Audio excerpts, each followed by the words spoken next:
नमस्कार। तो आज हम बात करने वाले हैं एप्पल और माइक्रोसॉफ्ट के बारे में कि क्यों 1997 में माइक्रोसॉफ्ट ने एप्पल को बचाया था। आज एप्पल और माइक्रोसॉफ्ट दुनिया की सबसे बड़ी कंपनीज में गिने जाते हैं।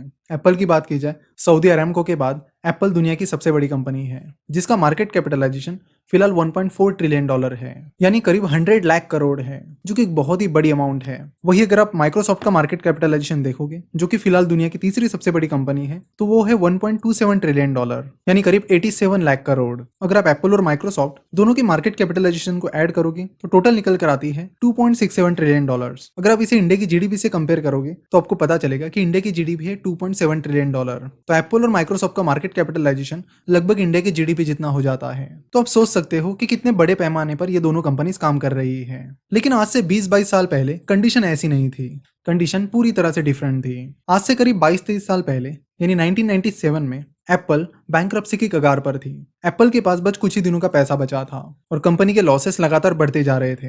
उसी समय माइक्रोसॉफ्ट ने एप्पल की मदद की और एप्पल को फेल होने से बचाया। अब मेन सवाल हमारे दिमाग में यही आता है कि आखिर माइक्रोसॉफ्ट ने एप्पल को क्यों बचाया? क्या बिल गेट्स इतने जनरस थे कि वो अपने कंपटीटर की ही हेल्प करे, या फिर रीजन कोई और था? चलो तो इसे डिटेल में समझते हैं। एप्पल को 1976 में स्टीव जॉब्स, स्टीव वॉजनियाक और रोनाल्ड वेन ने शुरू किया था। कंपनी शुरू होने के कुछ ही टाइम बाद एप्पल के तीसरे को फाउंडर रोनाल्ड वेन कंपनी से बाहर चले गए। उन्होंने अपना 10% स्टेक बस $800 में बेच दिया। अगर वो अपना स्टेक नहीं बेचते तो आज वो बिलियनियर की लिस्ट में शामिल होते।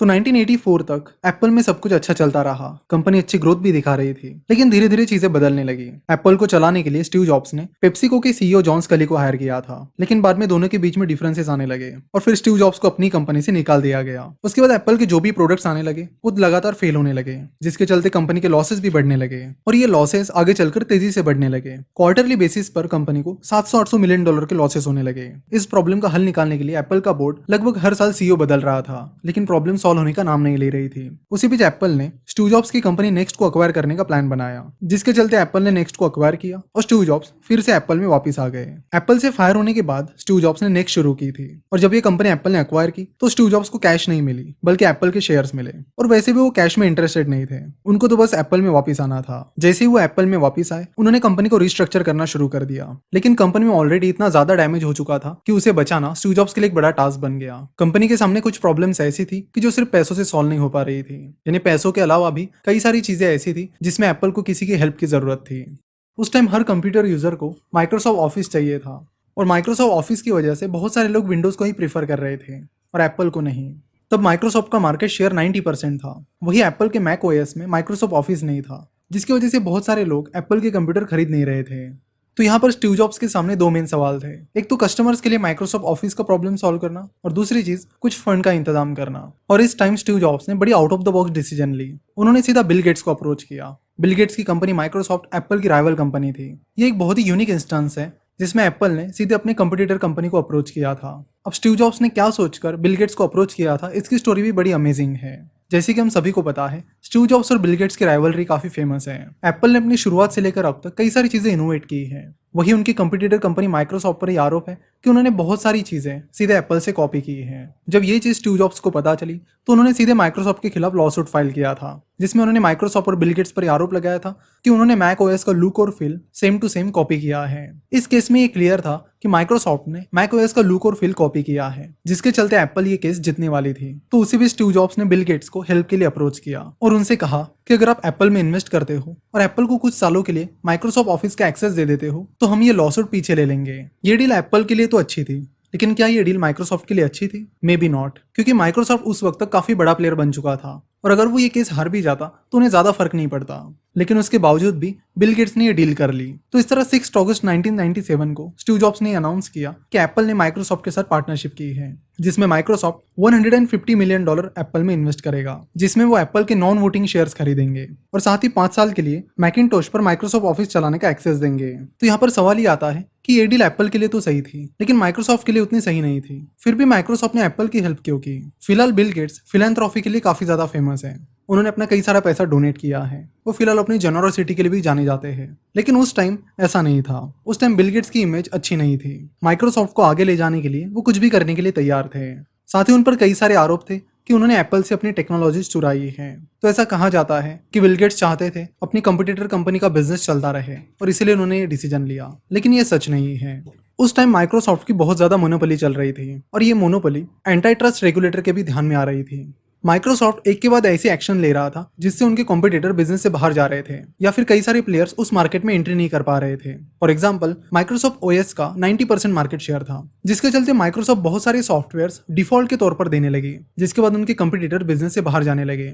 उस टाइम ऐसा होता था कि जब भी किसी को ब्राउजर यूज करना हो तो उन्हें खरीदना पड़ता था या फिर डाउनलोड करना पड़ता था। उसी समय माइक्रोसॉफ्ट ने अपने विंडोज ओएस के साथ ही ब्राउजर देना शुरू किया और इंटरनेट एक्सप्लोरर को डिफॉल्ट ब्राउजर बना दिया। इसी तरह और भी कॉम्पिटिटर्स जैसे कि इंटेल पर माइक्रोसॉफ्ट मनमानी कर रहा था और इसी वजह से डिपार्टमेंट ऑफ जस्टिस माइक्रोसॉफ्ट पर केस करने के लिए प्रिपरेशन कर रहा था। उसी समय माइक्रोसॉफ्ट का एक बड़ा कॉम्पिटिटर एप्पल बिजनेस से लगभग बाहर ही जा रहा था। तो यहाँ पर बिल गेट्स को लगा कि अगर मैं अपने कॉम्पिटिटर को बचा लेता हूँ कि एक इमेज क्रिएट हो जाएगी कि हमने कॉम्पिटिटर को बचा लिया है, जिससे डिपार्टमेंट ऑफ जस्टिस ये केस हटा देगा और एंटी ट्रस्ट का कोई भी एक्शन कंपनी पर नहीं होगा। अगर आपको एंटी ट्रस्ट क्या होती है और इसके क्या कॉन्सिक्वेंसेस होते हैं ये पता नहीं तो आपको बता दूं कि जब भी कंपनी बहुत बड़ी बन जाती है और मार्केट में मोनोपोली करना शुरू कर देती है, यानी अकेले राज करना शुरू कर देती है, साथ ही बाकी कंपनीज को कम्पीट करने से रोकती है, तो ऐसे समय एंटी ट्रस्ट कंपनी पर एक्शन लेता है और उस कंपनी को छोटी छोटी कंपनी में डिवाइड कर देता है। सेम चीज जॉन डी रॉकफेलर के साथ भी हुई थी। जॉन डी रॉकफेलर को दुनिया के सबसे पहले बिलियनियर के नाम से जाना जाता है। उन्होंने ऑयल इंडस्ट्री में अपना काफी नाम बना लिया था और अपना बिजनेस काफी बड़ा बना लिया था। ऑयल इंडस्ट्री में उनका करीब 90% मार्केट शेयर था। बाद में एंटी ट्रस्ट को लगा कि जॉन डी रॉकफेलर बाकी कंपनीज को कम्पीट करने से रोक रहे हैं, जिसके चलते एंटी ट्रस्ट ने उन पर एक्शन ली थी और उनकी कंपनीज को अलग अलग कंपनीज में डिवाइड कर दिया गया। अगर इंडिया की बात की जाए तो रिसेंटली इंडिया की कंपनी JSW पेंट ने एशियन पेंट के खिलाफ कंप्लेंट की है, जिसमें उन्होंने एशियन पेंट पर आरोप लगाया है कि वो उन्हें मार्केट में एंटर करने से रोक रहे हैं। JSW पेंट का एशियन पेंट पर आरोप है कि एशियन पेंट ने सारे डिस्ट्रीब्यूटर्स को JSW के साथ डील करने से रोक दिया है। उन्होंने बहुत सारे होलसेलर और रिटेलर्स को कहा है कि अगर वो JSW पेंट के साथ बिजनेस करेंगे तो एशियन पेंट उनके साथ बिजनेस करना बंद कर देगा। अब एशियन पेंट मार्केट में लीडर है और हर कोई चाहेगा कि एशियन पेंट के साथ काम करे, तो इसलिए बहुत सारे होलसेलर और रिटेलर्स ने JSW पेंट के साथ काम करने के लिए मना कर दिया, जिसके बाद JSW पेंट ने एंटी ट्रस्ट के पास कंप्लेंट कर दी है कि एशियन पेंट मोनोपोली कर रही है, जिसके बाद एंटी ट्रस्ट ने एशियन पेंट पर इंक्वायरी शुरू कर दी है। सो अगर JSW पेंट ने जो आरोप किया है वो आरोप सही साबित होता है तो एशियन पेंट पर भी कार्रवाई हो सकती है। तो एंटी ट्रस्ट के कॉन्सिक्वेंसेस काफी खराब भी हो सकते हैं और बिल गेट्स चाहते थे कि ऐसा कुछ उनकी कंपनी के साथ ना हो, जिसके चलते उन्होंने एप्पल में इन्वेस्ट भी किया, साथ ही उन्हें माइक्रोसॉफ्ट ओएस का एक्सेस भी दिया। तो आप देख सकते हो कि जितनी ये डील एप्पल के लिए अच्छी थी उससे ज्यादा ये डील माइक्रोसॉफ्ट के लिए अच्छी साबित हुई और 2001 में यूएस के डिपार्टमेंट ऑफ जस्टिस ने माइक्रोसॉफ्ट को इस केस से क्लियर कर दिया। तो जैसे ही अपना मकसद पूरा हुआ उन्होंने साल 2003 में एप्पल के अपने सारे शेयर्स बेच दिए। और आपको बता दूं कि एप्पल की सही ग्रोथ एक्चुअली 2002-2003 से ही शुरू हुई है। उस टाइम के बाद एप्पल काफी तेजी से ग्रो हुई, जिसके बाद उसके शेयर प्राइस भी बहुत तेजी से बढ़ी और आगे चलकर एप्पल माइक्रोसॉफ्ट से भी बड़ी कंपनी बन गई। तो यहाँ पर बिल गेट्स ने एप्पल के शेयर्स जल्दी बेचकर इन्वेस्टमेंट से उन्हें प्रॉफिट होता वो गवा दिया। अगर फिलहाल की बात की जाए तो जैसे हमने शुरुआत में देखा कि 1997 में एप्पल का मार्केट कैप करीब $3 बिलियन के करीब था, जो कि फिलहाल $1.4 ट्रिलियन है, यानी 1400 बिलियन डॉलर है, जिसे अगर हम रुपीज में कन्वर्ट करते हैं तो वो फिगर 1 लाख करोड़ के करीब आएगी। तो इस डील में स्टीव जॉब्स की भी तारीफ करनी होगी कि उन्होंने बहुत सही टाइम पर माइक्रोसॉफ्ट से हेल्प मांगी। तो ये थी एप्पल और माइक्रोसॉफ्ट डील की पूरी कहानी। जरूर इस वीडियो को अपने सारे दोस्तों के साथ भी शेयर कीजिए ताकि उन्हें भी पता चले कि आखिर बिल गेट्स ने एप्पल की हेल्प क्यों की थी। की और जानकारी के लिए आप हमारी वेबसाइट www.finnovations.com विजिट कर सकते हो। ऐसे ही वीडियोस के लिए आप हमारे चैनल को जरूर सब्सक्राइब कीजिए और साथ ही इस बेल आइकन पर भी क्लिक कीजिए ताकि आपको हमारे ऐसे ही वीडियोस मिलते रहे। वीडियो देखने के लिए और हमसे जुड़े रहने के लिए आपका बहुत बहुत धन्यवाद।